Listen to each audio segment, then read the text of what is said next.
नमो बुद्धाय.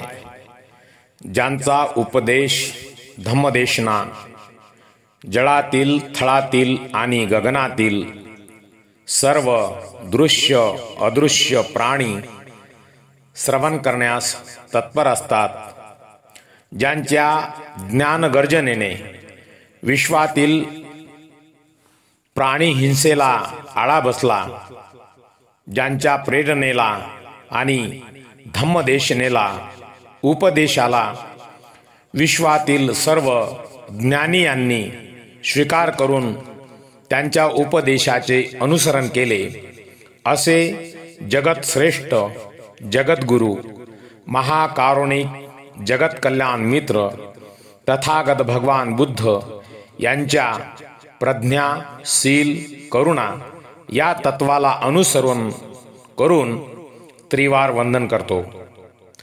अहोरात्र रात्रंदिन लोकहिताचे चिंतन करीत तथागतांच्या 227 शिलांचे पालन करून ज्यांनी तथागतांच्या धम्माचा प्रसार आणि प्रचार करण्याचा संकल्प करून धम्मेक लोकजागृतीचे पर्व अविरत चालविले, अशा महान त्यागी पूज्यनीय भिक्खू संघाला मी त्रिवार वंदन करतो. तथागतांचा पूजनीय धम्म ज्यांच्यामुळे आम्हाला लाभला आणि आज मनुष्यासारखे जीवन जगण्याचे वैभव ज्यांच्यामुळे प्राप्त झाले, असे पूजनीय वंदनीय बोधिसत्व महामानव भारतीय घटनेचे प्रमुख शिल्पकार दयाळू दानदाता बाबासाहेब डॉक्टर भीमरावजी आंबेडकर आणि माता रमाई चरणी वंदन करतो. तसेच बुद्ध शासन या धम्मिक चॅनलचे आदरणीय श्रद्धावान 1,41,44,000 दर्शक, तसेच आदरणीय श्रद्धावान 57,000 उपासक उपासिकांचा सदस्य समूह यांना मी माझी मंगल मैत्री प्रदान करतो. बुद्ध शासन या धम्मिक चॅनलला ज्यांनी आपलं समजून तथागतांच्या बहुमोल उपदेशाला अनुसरण करण्याचा ज्यांनी संकल्प केला, अशा कोटी दर्शकांना हा बुद्धाब्द 2568वा वर्षावास सुख समृद्धी शांती उत्तम आरोग्य आणि दीर्घ आयुष्यासाठी लाभदायी ठरो. माझ्या श्रद्धावान उपासक उपासिकांनो, पावसाळा आणि पावसाळ्यात येणारा चातुर्माह वर्षावास मनाला चेतना निर्माण करणारा काळ आहे. कारण या वर्षावास काळात स्थायी स्वरूपाने भिक्खू संघाचा शीतल मनाला शांती देणारा सहवास प्राप्त होतो. याच काळामध्ये अनेक मनाला सुख देणाऱ्या मनसुखदायी घटना प्रसंग घडत असतात. जसे अनेक रंगीबेरंगी फुलांचे तृण वेली वनस्पतींचा जन्म होतो. हिरवेगार मनाला आणि नयनाला मनोरम करणारे हिरवेगार गालीचे धरती माता परिधान करते. वर्षा ऋतू हा सर्व सजीवांचा आवडता ऋतू आहे. वर्षा ऋतू आधी 4 महिने उन्हाळ्याच्या उष्णतेने घायाळ झालेले सृष्टीतील सर्व सजीव प्राणी पावसाची वाट बघत असतात. मनाला आल्हाददायी आनंद देणारा वर्षा ऋतू आणि याच वर्षा ऋतूमध्ये शील संपन्न होणारा भिक्खूंचा वर्षावास आणि आदरणीय श्रद्धावान उपासक उपासिकांना दान कर्तृत्वाची मिळणारी अनमोल संधी आणि पूजनीय भिक्खू संघाकडून होणारा अमृतमय धम्म संदेश धम्मदेशना हे खरोखरच पूजनीय भिक्खू संघ आणि श्रद्धावान उपासक उपासिका यांच्यातील धम्मिक मैत्री वृद्धिंगत होऊन पुण्य संपादन करण्याची अनमोल पर्वणी आहे, असे मला वाटते. याच वर्षा ऋतूमध्ये प्रकृती म्हणजे निसर्गाकडून अनेक गोष्टी शिकण्यासारख्या आहेत. तथागतांचा धम्म हा प्रकृती नियमावरच आधारलेला आहे.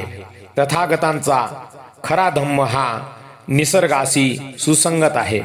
तथागतांच्या धम्माची तुलना अजून कुठल्याही गोष्टीसोबत करता येणे शक्य नाही. निसर्गाचे नियम हे मनुष्याला समता स्वभाव देतात आणि समता हाच तथागतांचा मूलमंत्र आहे.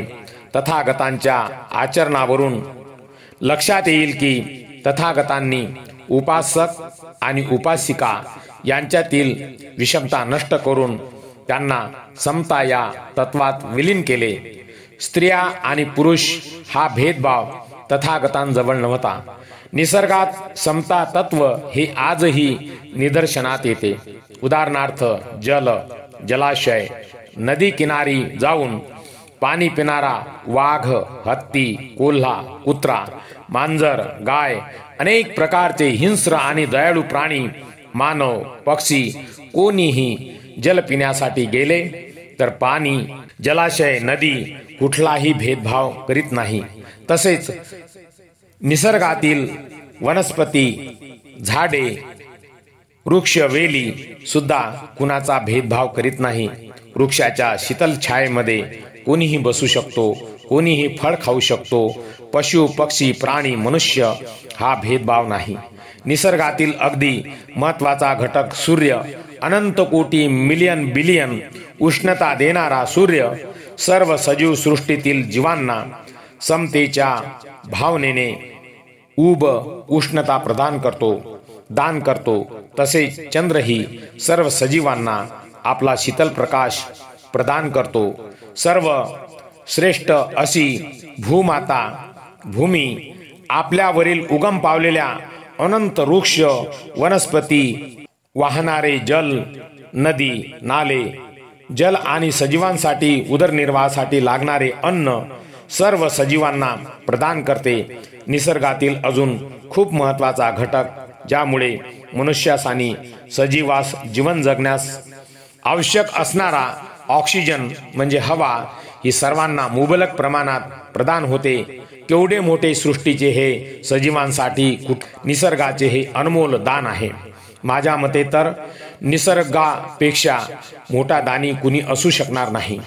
निसर्गाची ही समता आणि निसर्गाची ही निस्वार्थ वृत्ती आणि दानाची भावना खरोखरच विचारात ठेवली पाहिजे आणि हे निसर्गाचे सत्य विधान माणसासाठी वरदान ठरेल असे मला वाटते.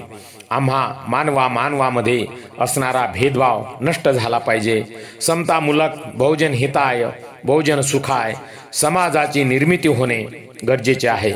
समतामूलक समाज सर्वांच्या हिताचा ठरेल. हजारो करोडो वर्षापासून निर्माण झालेली प्रकृती, निर्माण झालेला निसर्ग सर्व काही सजीवांसाठी विपुल दान करतो, कुठलाही भेदभाव न करता. मात्र 100-125 वर्षे जगणारा माणूस जीवनात किती भेदभाव निर्माण करतो, किती अंधश्रद्धा निर्माण करून पिढ्यानपिढ्या बर्बाद करतो हे ओळखणे गरजेचे ठरेल. मनुष्यानेच मनुष्याचे हित बर्बाद केले. अनेक प्रकारच्या अंधश्रद्धा निर्माण करून माणसांमध्ये भय निर्माण केले.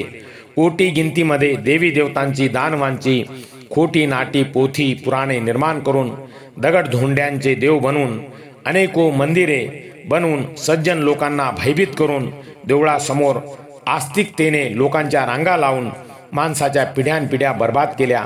या अंधश्रद्धेमुळे माणूसच माणसाचा वैरी बनला.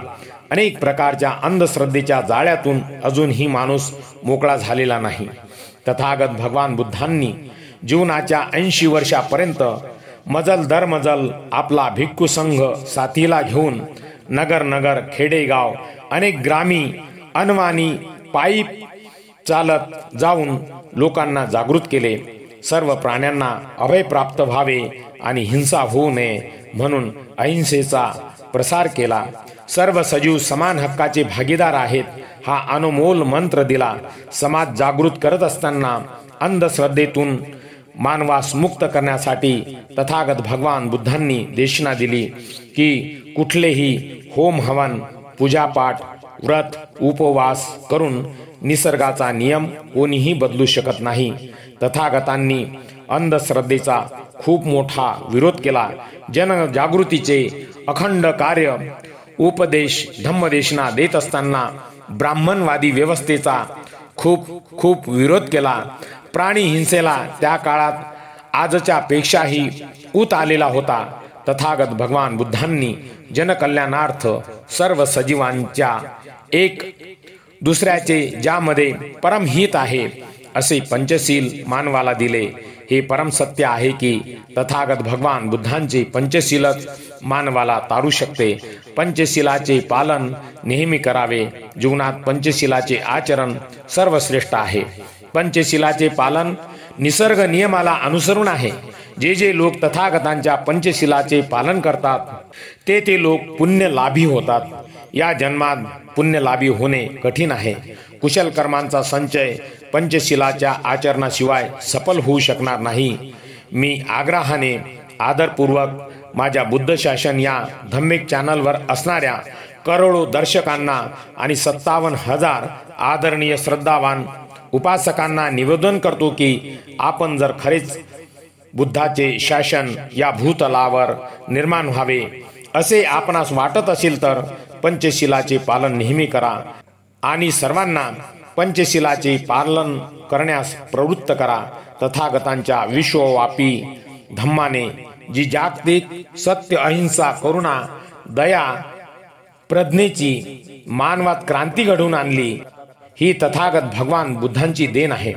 माझ्या सर्व श्रद्धावान उपासक उपासिकांना मी या धम्मदेशनेद्वारे घोषित करतो की या वर्षावास काळामध्ये आदरणीय पूजनीय भिक्खू संघाची सेवा करीत असताना भोजन, औषधी, वस्त्र आणि भिक्खूंच्या उपयोगी वस्तूंचे दान देत असताना तथागतांनी जे उपासकांसाठी दिलेले पंचशील आर्य उपोषण व्रताचे आचरण पालन करून हा बुद्धाब्द 2568 वर्षावास व या वर्षावास कालावधीत करीत असलेल्या दान पुण्य कर्माचे भागीदार व्हा.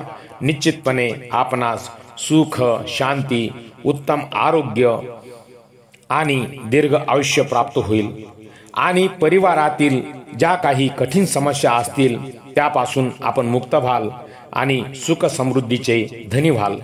आपल्या लहान चिमुकल्या लाटक्या बालक बालिकांना पंचशील आचरणाची सवय लावा. म्हणजेच येणारी पिढी अंधश्रद्धेच्या विळख्यात बर्बाद होणार नाही. दगडाचे देव दगडाच्या पायऱ्यापाशी बालकांना कधीच घेऊन जाऊ नका. तो रस्ताही दाखवू नका. बोधिसत्व डॉक्टर बाबासाहेब भीमरावजी आंबेडकरांचे जीवनचरित्र मुलांना नेहमी सांगत चला. मुलाबाळांचे संगोपन करीत असताना माता पिता घरातील बुजुर्ग व्यक्ती यांनी पंचशीलाचे पालन करून आपले शुद्ध चरित्र मुलांसमोर सिद्ध करून दाखवा. तरच आपल्या वंशामध्ये उत्पन्न होणारी पिढी विज्ञान युगाची भागीदार ठरून सत्य जीवनाचे लाभी होणार. जीवनातील खरा आनंद पंचशील आचरणातच आहे. जसा एखादा शेतकरी शेतीची मशागत करून शेतात पेरणी करतो, पीक उगवल्यानंतर पिकाचे संरक्षण करीत असताना पिकाचे आजूबाजूला असणारे तण काढून त्या पिकाला वाढीसाठी समृद्ध करतो आणि जास्तीत जास्त पिकाचे उत्पादन करून समृद्ध होतो, त्याचप्रमाणे आपणही आपल्या लहान मुलांचे संगोपन करावे. वाईट वळणावर असणाऱ्या मुलांपासून त्यांना सावध करावे. शील आचरण शुद्ध ठेवून समृद्ध जीवनाचे धनी व्हावे. या वर्षावासातील प्रथम धम्मदेशनेद्वारे माझ्या सर्व आदरणीय श्रद्धावान करोडो दर्शकांना आणि बुद्ध शासन या धम्मिक चॅनलच्या 57,000पेक्षा अधिक सदस्य असलेल्या आदरणीय श्रद्धावान उपासक उपासिकांना मी मंगलमैत्रीपूर्वक शुभेच्छा देतो. मंगलमैत्रीची कामना करतो. भवतु सब मंगलं. सर्वांचे मंगल हो, सर्वांचे कल्याण हो. साधू साधू साधू.